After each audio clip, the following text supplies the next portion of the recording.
Welcome back to the WDS Originals YouTube channel. My name's Jason and today we're going to be going into the E30 race car builds. Now, as you can see here, this is us collecting one of the E30s. We actually purchased 3 of these. So we bought a blue one, the plain white one, and also the Fina liveried E30, which is by far the prettiest of all. Now, every single one of these cars is an ex-championship car. So what I mean by that is all 3 of these cars have competitively raced and competed against one another. All 3 of these cars are also built to spec. So what that means is they all have cages, they all have fire extinguishers and various other things that enable these cars to be competitively raced. Now, unfortunately, that series no longer exists. So because that series no longer exists, these 3 cars were sat in a warehouse doing absolutely nothing. As you can see, the owner actually had 4 of these cars. So after a little bit of negotiation and mentioning what my plans were for these cars, the owner let me take 3 out of the 4 of these cars. He decided to keep the red one for himself as his own personal track toy, whilst I took the other 3 to give them a refresh and turn them into something special. My plans for these cars were simple. I wanted to remove the existing M20 engines and give the engine bay a good refresh and replace it with an M52 B28, ultimately transforming these cars into great track toys and not letting them go to waste. Now, before we get into today's build, if you don't currently subscribe to the YouTube channel, please do us a favour and hit that subscribe button. You don't realise how much it helps the channel grow and ultimately enables us to continue these builds. So without further ado, let's get into today's build. First up was removing the bonnet. This then gave us enough light to see some of the bracketry that would be in the way, and also gave us that necessary access to do some of the jobs. We first removed the battery and also the screen wash, and as you can now see, we've got quite a lot of access to the things we need. So what we're going to do is start by removing some of the ancillaries such as the airbox, the radiator and various other bits prior to dropping this engine out.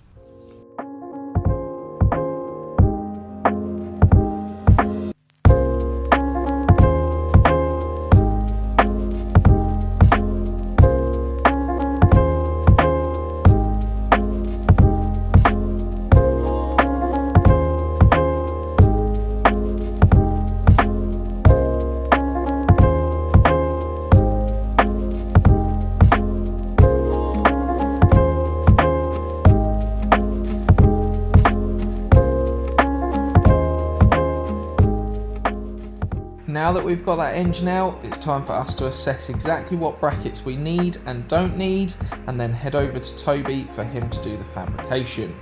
We're also going to have a smooth bay done on this, so as you can see, Toby is grinding away at some of those old brackets, and he is also going to be adding in the infill plates for us here too. Now, this is all personal preference, however I personally feel that when you're doing an engine swap in an E30, it is definitely worth taking some additional time to make that engine bay look far nicer. Not only is it worth taking your time with the engine bay's bodywork, but it's also worth taking your time with the actual engine itself. There's various things on this engine that can be removed, and also various things that is worth upgrading whilst you have the accessibility. I'm also going to be doing various gaskets, changing spark plugs, and various other things whilst I have the engine out.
the next thing we're going to be doing is lock wiring the oil pump nut.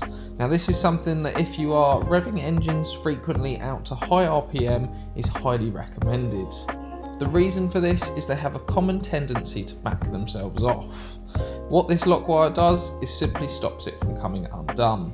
This nut is also opposite thread, so do be careful if you do this yourself.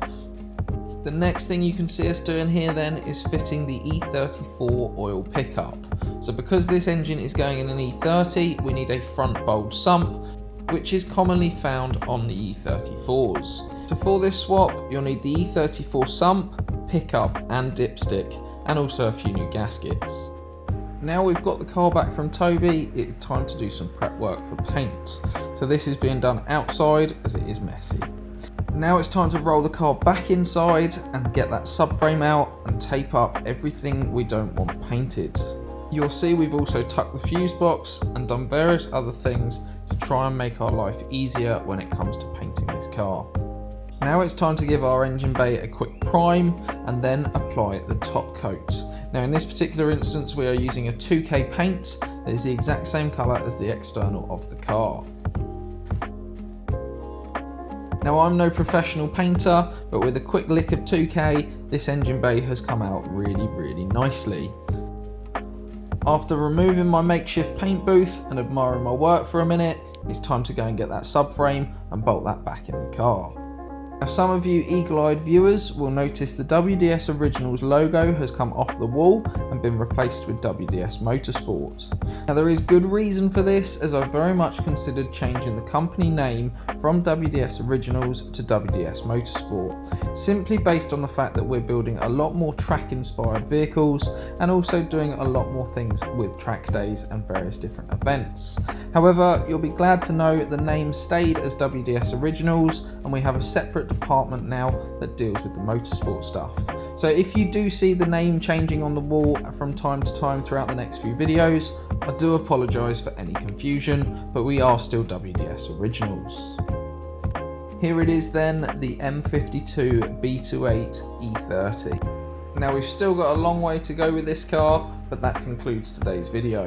If you've enjoyed today's video, please don't forget to give us a thumbs up, and of course if you want to see more content from this channel, don't forget to subscribe. We release a new video every Monday at 7:30 PM, and of course next week's video is going to be episode 2 of this exact build. But for now guys, I just want to say thanks for watching, and I look forward to seeing you on the next one.